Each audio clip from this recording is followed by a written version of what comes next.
Aya. Grabe. Another one. Oops. Ito, medyo challenging to. Ano si Kuya DJ? Kaya? Dahan-dahan pababa. Teka. Wait. Sige. Hindi, alanganin nga yun. Alanganin nga.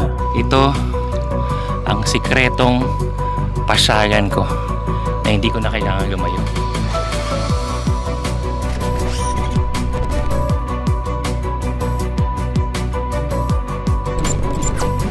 Ride tayo mga brad. Alam mo yung napagod ka doon sa biyaheng ginawa mo, pero wala, minsan gusto mo rin makawala. Kasi pagsabak natin dito, pagbalik natin dito sa shop, dami talaga nating hinarap kasi marami nga tayo naiiwan. Di ba nababanggit naman natin habang nagbablog tayo nun. Kaya ngayon, kagandahan na tayo ay taga Bulacan, meron tayong mga pwedeng puntahan na mga magagandang lugar nang hindi naman tayo babiyahe ng ganun kalayo o kaya ganun katagal. Yun yung biyahe natin ngayon. Tsaka syempre, susubukan natin itong ating KRV Moto 180. Ito yung scooter from Kymco na chain drive na. At para ma-review ko ng maayos to, kailangan isabak natin sa medyo matindihang biyahe. Ready ka na? Tayong dalawa magkasama ngayon Tsaka syempre, kasama natin si Kuya DJ. Ito si Kuya DJ. Yung videographer natin first time niya magra-ride. Tama ba? First time? First time. Pero matagal na may motor yan. Mag-iisang taon na. Diba? Biyahe na tayo! Yun na-miss ko rin gearing up. Brother, syempre yung pants na panglibot pa rin yung gamit ko. Komportable kasi talaga. Itong pants na to. Tapos yung Elevate shoes pa rin natin. Actually parang panglibot Pilipinas pa rin talaga. Na gear pa rin tayo. Tapos marami naman tayong helmet na pwedeng gamitin ngayon, pero ito na yung nakasanayan ko. Syempre ito yung naging helmet na body ko nung tayo ay lumilibot ng Pilipinas. Alright, so ang biyabihin natin ngayon ay 60 kilometers. Basic. Basic lang yan. Pero syempre, doble ingat pa rin. Weekday ngayon, so hindi ko ina-anticipate na maraming tao dun sa pupuntahan natin. Kasi kahit weekend, bihira lang mapuntahan yun kasi tago yun. Kaya naging favorite spot ko na rin. Lalong-lalo na pag ako ay magdi-distress. Yung tipong papasya lang talaga. Bye-bye, Pip! Tapos yung papahinga ka lang konti, papalamig, nang hindi naman masyadong crowded. Ayan, kasama natin ating magupit na videographer si Kuya GJ. Rider na rider Grabe naka full face helmet ngayon yan. Kadalasan half face lang yan. So biyahe na tayo. Let's go.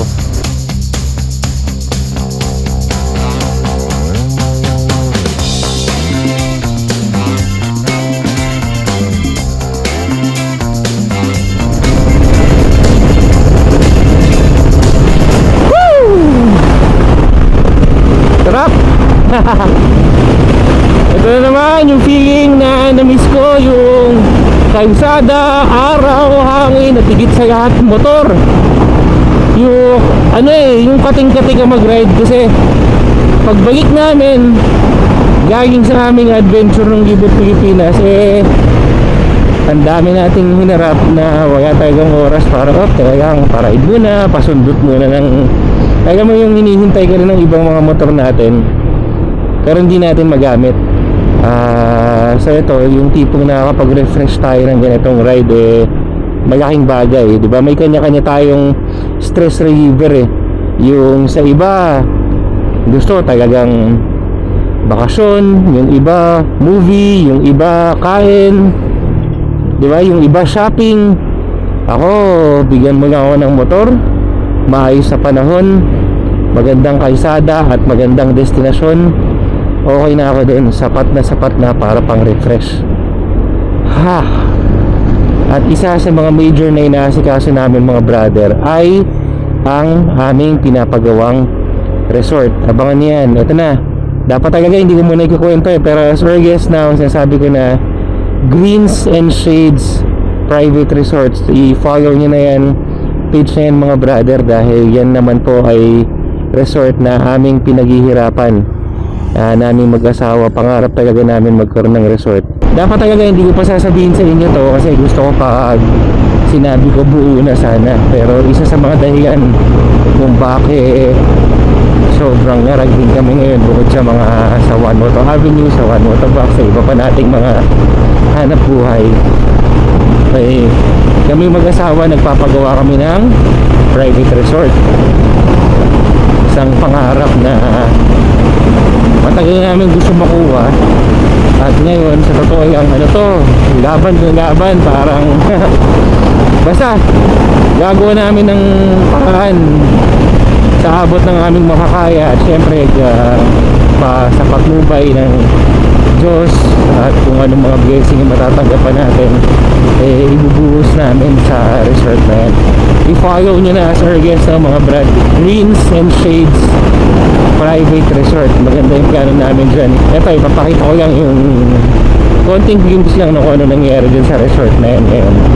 Maganda pag nakita nyo yung actual na finished product na talaga. At samahan nyo kami sa panalangin na sana yan ay matapos ng walang aberya, at para sama-sama tayo mag-enjoy dyan sa Greens and Shades Private Resort. Sa may Katmon lang yan, Santa Maria, Bulacan. So from 1 Auto Avenue, mga 15 to 20 minutes lang yan. Welcome to San Ildefonso na tayo, sa ating bayan pa rin ng Bulacan. Yan, ginagawa pa yung tulay dito mga brad, yung sa may papasok dito sa may San Ildefonso. 31 kilometers to go para marating ang ating destinasyon. Yung destination natin ay kabundukan na may kasamang ilog, kung saan pwede tayong mag-relax, mag-camping, pwede naman mag-overnight din. May mga houses and cottages din naman that you can take advantage or pwede mo i-avail. Pero ako, dahil nakakasabi ko sa inyo, medyo marami tayong nasikaso, I can't afford na magstay doon for the night. At saka heads up, itong lugar na ito mga brad, walang cellphone signal, as in zero talaga. So if you are going here, be sure to advise yung mga mahal nyo sa buhay, yung mga kasama nyo sa trabaho, lalo na if on call ka, I wouldn't advise na magtagal ka dito sa lugar na to. Pero kung free ka naman at gusto mo talaga ng life outside of social media, makapag-relax kasama ang kalikasan, yun, perfect spot to. Kasi wala kang choice, ayun, bibitaw mo yung phone mo kasi wala kang signal. Alright, nagutom na ako mga brad. Hindi na ako makahintay na makarating dun sa paroroonan natin, dahil ako kailangan ko rin naman uminom ng gamot. Hindi ko lang kung medyo naririnig nyo, may ubo-ubo ako ng konti. Pero nauna kasi ako sa videographer kay Kuya GJ, kaya hintayin natin siya dito. Ayan, mukhang ayan na. Alam nyo mga brad, hindi talaga ako excited sa ride sa araw na to. Hindi talaga ako yun. Ayan o, yung taon na yun. First ride. First stopover mo ngayon pa ka. First stopover ni Kuya GJ. Yan. Andito kami sa Lutong Ina! Di ba? Lutong Ina! Ay, Lutong Ina eh. Ayan. Mga lutong bahay. Order ako ng papaitan. Paborito ko talaga yun. Ayan. Kuya GJ sisig na. Kain na tayo.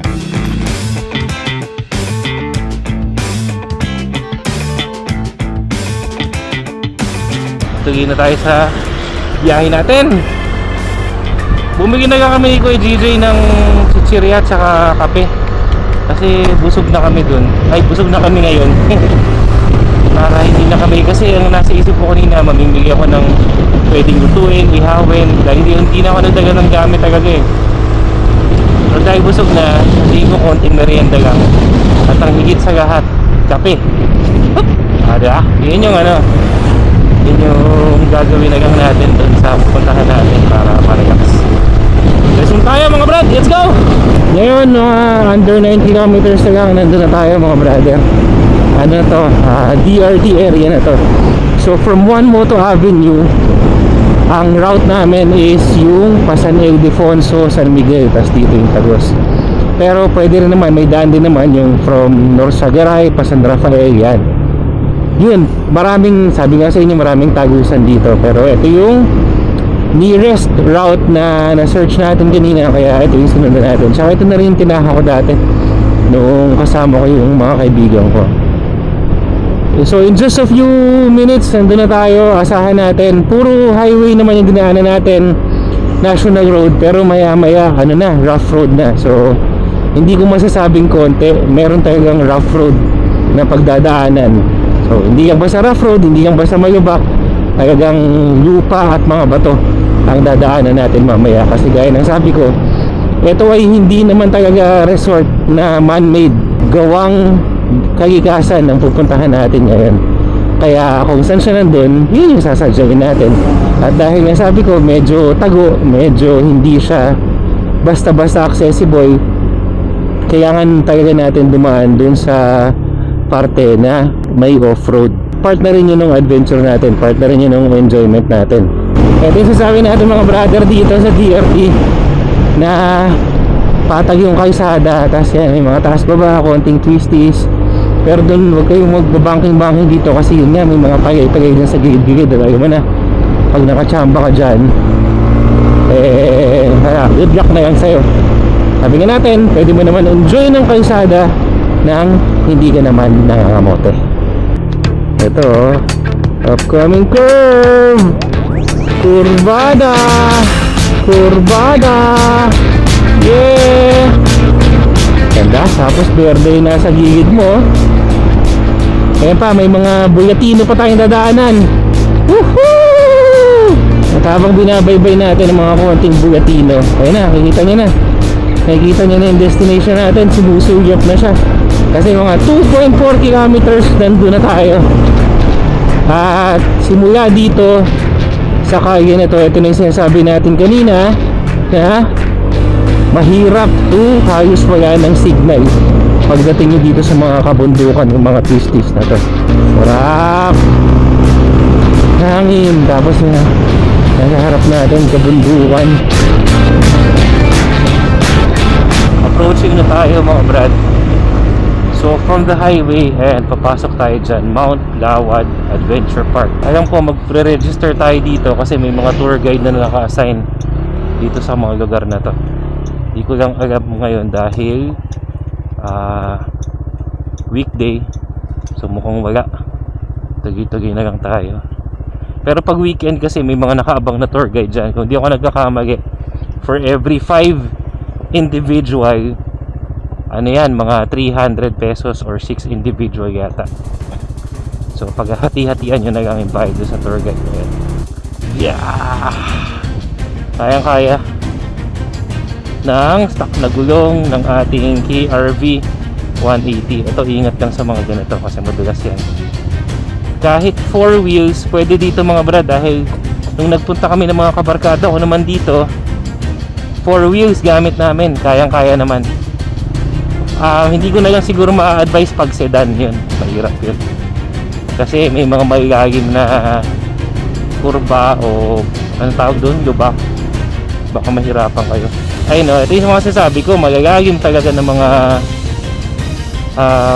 lubak. Kaya pag 4 wheels tapos sedan, mahirapan. Pag mga pick up, pwede.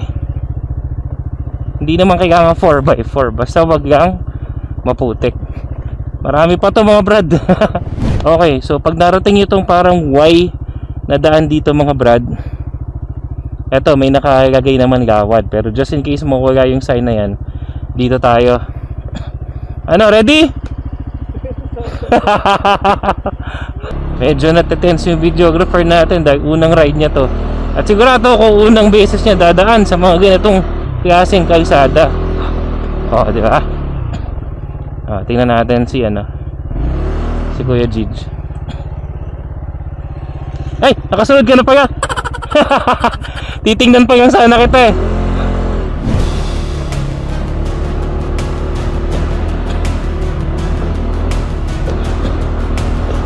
Kaya, challenge sa KRV. Kayang-kaya. Bini-basic ng KRV.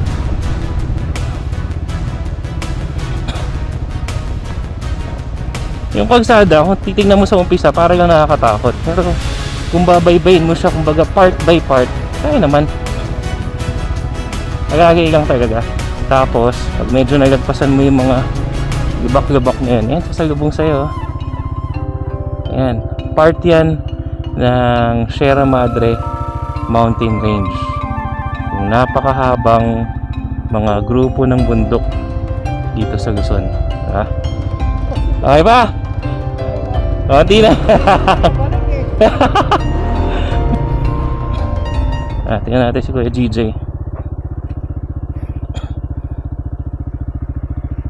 Go Kuya GJ! Okay. Kaya.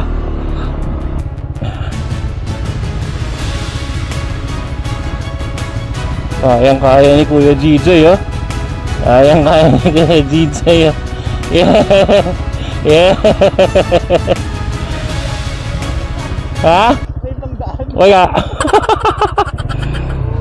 So, mayroong crossroads mga brad na medyo nalito ako. Kaya tinitingnan ko muna. Pero, kumbaga kung yun dun sa ilog yung bagsak natin. Ito kasi yun yun. Pero apparently, parang parehas lang ang babagsakan. So, malamang dun pa yun. Mas naging challenging na yung kalsada ngayon. So, mukhang hindi to para sa lahat ng sasakyan. Para sa lahat ng motor. Kaya nga, hindi napupuntahan talaga tong lugar na to kasi nga ganito yung kalsada. Ngayon parang mas mas humirap pa. Ayun na. Kaya tayo ngayon. Dito kami bababa. Okay. Let's go. Isip ko, gusto pa ito pabalik, mas matarik to. Mamaya mo naisipin yun.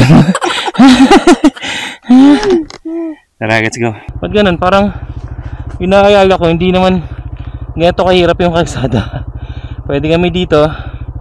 Pwede rin kami dito, parehas matarik. Pero parang mas mabato doon, baka dumausdos kami. So dito kami.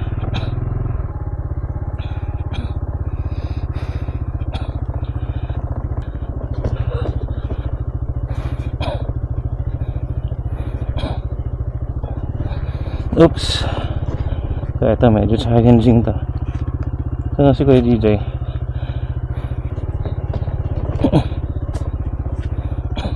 Ayan. You made it! You made it! Welcome to Mount Yawad Adventure Park. I'm welcoming you. Nabigla yata si Kuya DJ. Tara. So dito, lupa lang na kalsada. Yung kanina talaga challenging, pero doon din yung dadaanan natin kapag tayo naman ay babalik mamaya.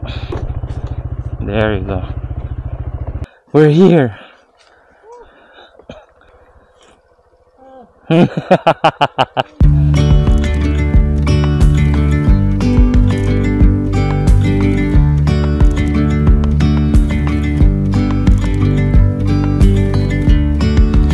Yesterday there was sun and there was rain, beauty in the mundane. And as the light startled our eyes, we let go of disguise.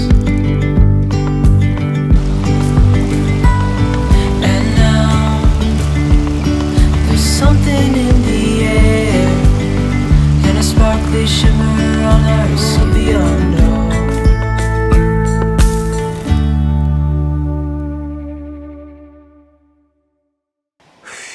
Ito yung biyahe natin. Kakaiba, no? Kasi nung nandito kami nun, hindi pa ganun ka-challenging yung kalsada. Kaya kung pupunta kayo dito, kaya naman ng motor. So, again, ako, naka KRV 180 ako. Si Kuya GJ, naka Bergman 125. Kaya naman. Yun lang. Mahirapan na lang kayo kapag may angkas or may dalang bata. At gaya na sabi ko kanina pag nakasedan. Pero pagpunta mo naman dito, ang aabutan mo na lang talaga, walang tao. Maririnig mo na lang dito yung agos ng tubig. Ayan, yung mga bibe na kasama natin. Yung mga huni ng ibon, yung pagaspas ng mga puno kapag umahangin. Tsaka yung boses ko kapag nagkasabay tayo dito. Actually, ako lang maingay dito. At isa to sa mga paboritong puntahan ko dito sa Bulacan. Kung ako lang naman ay gusto ko lang mag-relax. Gusto ko lang ng tahimik. Gusto mo medyo mag-isip-isip ng konti dahil aminin natin, yung sa araw-araw nating pamumuhay, may kisagamuha tayo, magtatrabaho tayo. Kumbaga, bawat parte ng aspeto ng buhay natin may kanya-kanyang stress. Ito yung isa sa mga takbuhan ko. Nakakailang punta na ako dito. Pero feeling ko hanggang ngayon, sikreto pa rin to. Ito yung Mount Gawad Adventure Park. Bundok talaga to, pero kasi dun sa parang napapagitnaan ng bundok, yan nakikita nyo sa camera or sa video ngayon. Dumadaloy naman yung ilog naman dito. Kaya napakaganda. Ngayon kasi, dati ano lang tayo, wala itong mga cottage na to, dala kang sarili mong tent. Pero ngayon, at least may ganitong na nakaabang at maraming mga activities pa dito. Tara, ikutin muna natin itong lugar para mapakita ko sa inyo. So dito banda mga brad, akit lang tayong konti pa. Makikita natin, may TP house dito. Oh. Pwede natin itanong siguro kung magkano yung rent dyan. Tapos, ano to, nursery ng mga halaman. Ganda, sarap ng agaga ng halaman dyan. Tapos, yung sabi ni na Kuya Arnel dati, hindi ko lang alam kung saan ang pasok. Pero, eto, pwede ka rin mag-camping dito. Yan, nakita mo, di ba? Greens. Ang sarap. So, kumbaga, medyo malayo ka doon kung sakali may mga kasabay ka na tao. Tahimik. Ba, dito tayo sa ilalim ng puno. Yung tent ko kasi yung pangmalakihan. Kung nakita nyo yung beach camping namin dati, ganun. Kaya hindi ko na dinaga. Kasi kaming dalawa lang naman ni Kuya GJ. Pero yung mga pop-up tent, okay na dito. Tapos tingnan mo yung paligid natin. Peaceful lang. Ang tahimik. O, tapos may ready-made ka na bangkito dito. O, pwede tayo magkape-kape dito mamaya. Tapos dito mga brad, alam ko dito yata yung pasukan para makapag-trekking. Paakyat dyan sa bundok na yan. So pwedeng maakyat yan. Tapos imagine mo makakarating ka doon sa tuktok na yan. Tapos sisigaw ka ng ano, I'm the king of the world! Pero hindi naman totoo. Yan yung mga meron dito. Chitay! Ganda lalaki! Sinungaling! Ito isa sa mga TP house dito. Diba? Imagine mo, dito yung tulugan mo. Pwede kang mag-setup ng lutuan mo dito. Pwede kang mag-setup ng table dito. Ayos na. Tingnan naman natin yung kabilang side ng Gawad. Yung mga ano naman, yung mga limestone na meron dito, yung mga malaking bato. Tara, tayo doon. Yung part dito na parang napagibutan ng bato. So mas peaceful yung current dito. Ayan, pwede kang maglub-lub-lub-lub. Grabe. Ay, naku. Sarap. Ayan, punta tayo dito. Ito, yung sinasabi nating mga limestones. Ayan, yung mga formation na yan. In time, kakaagos ng tubig, kaya nagtitake shape yan. Yung parang mga napapanood sa Jurassic, parang mga, yung iba itlog ng dinosaur, yung iba yung mga napisa na. No? Nung unang punta ko dito mga brad, ito puro tubig pa yan. Yan. So ngayon, obviously hindi na. Tingnan natin kung, ito, punta ako sa gitna.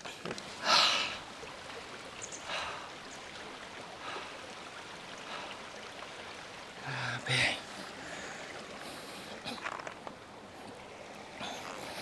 Ito parang crossroads. Dito sa kabila, tubig. Dito sa kabila, bato. Tapos ang nasa gitna ako. Nakakatuwa. Nakaka-relax. Tapos pag nandito ka, yung tahimik, tas yung amoy. Napakaganda. So, ang gagawin natin ngayon, dito kami magpapalipas ng araw para lang mag-relax, magtampisaw, magmuni-muni, mamasyal ng konti, mag-recharge, para pagbalik doon sa real world na tinatawag natin, ready na tayo. May tanong lang ako, paano ako ulit aakit dyan? Ang ganda dito, marami kang pwedeng gawin in terms of being one with nature. Pero, pag pagod ka na, ito may ready na hammock dito. Yung tabing ilog lang. Yung ano ito, yung paa mo nasa tubig yan. Nasa malinaw na tubig ng ilog. Dito pa lang okay na ako eh. Tapos yung pamilya mo, kay mga kabarkada mo, ayan, mayroong dining table dyan, o tambayan table. So, Jade, kumusta ka naman dito? Okay naman, nakaka-relax. Mamaya ka na may stress. Oo, yung pabalik. Pero hindi ko muna iniisip yun. Mamaya na lang. Relax muna. Relax muna. Sulit yung hirap.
Sa araw na to mga brother, masabi kong nakapag-relax ako, nag-enjoy ako sa konting oras lang na nilaan ko para lang ibigay para sa sarili ko. Kung ikaw, pinapayo ko sa'yo, maglaan ka ng konting oras para sa sarili mo. Lalo na kung ikaw ay nagsusumikap para sa pangarap mo, para sa mahal mo, paminsan-minsan, deserve mo yung mga ganito.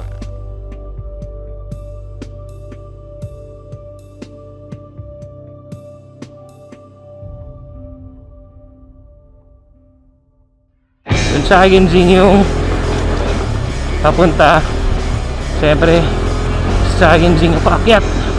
O ba to? See you next time, Mount Gawad. Go, Kuya Jade! Kaya? Dahan-dahan pababa. Teka. Wait. Sige. Kaya! Ayos! Hindi, alanganin nga yun. Alanganin nga. Ay, sabi ko sa'yo, gas lang naman. Hindi naman madala. Natumba. Kaya. Diretso Philippine Group.